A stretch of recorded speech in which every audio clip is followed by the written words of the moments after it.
I was reading a study the other day that said when you drink coffee, blood sugar tends to crash, and it could lead to a state of like high adrenaline. That's what I read about coffee in a study the other day. It can lead to increased adrenaline. Then I read another study that said if you consume coffee with enough carbohydrates, and when your liver is filled up with glycogen, like your liver has enough energy. That's basically what that means. When you consume enough sugar, consume enough carbohydrates, and then you drink coffee, there's no drop in blood sugar. There's no increased effects of adrenaline, right? That's what I heard. And I was thinking, how funny is this that you'll have a bunch of guys on the internet that say, oh, coffee is bad for you because it increases adrenaline. Then you'll have another people on the internet that say, oh, coffee only increases adrenaline because you are drinking it with not enough sugar available. What coffee does is increase metabolism. And if your body doesn't have enough sugar available, it begins to raise adrenaline, right? Not to be go on a tangent here about coffee, but I'm saying context matters.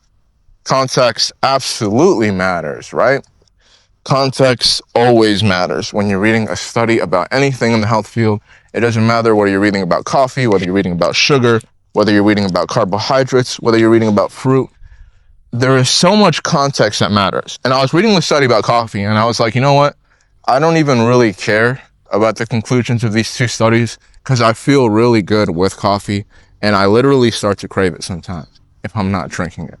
But I was thinking, how funny is this that someone will read this first study, and because of they saw these words on a piece of paper and they didn't bother to read another guy's point of view, that they can get such a distorted way in which they view the world. And I'm not saying either is right or wrong. You can believe whatever you want about coffee. I'm not telling you what to believe in it. But I'm saying some people will read that first study and they will avoid coffee, regardless of what their instincts are telling them. And I'm saying I follow my instincts. I feel good with coffee. I've read a bunch of studies where coffee offers numerous benefits. I've read other studies that say, hey, it may lead to something else. I don't know. But I know that I feel really good with coffee. And I know out of all the studies I've read about coffee, it seems like a net positive to me. And it feels like a net positive to me. So I'll continue drinking it. But consider that there's two sides to a story. Before you read a study and make a conclusion in the health field, there's always going to be two sides. You want to get familiar with both sides. You want to experiment. And then you want to make your own judgments.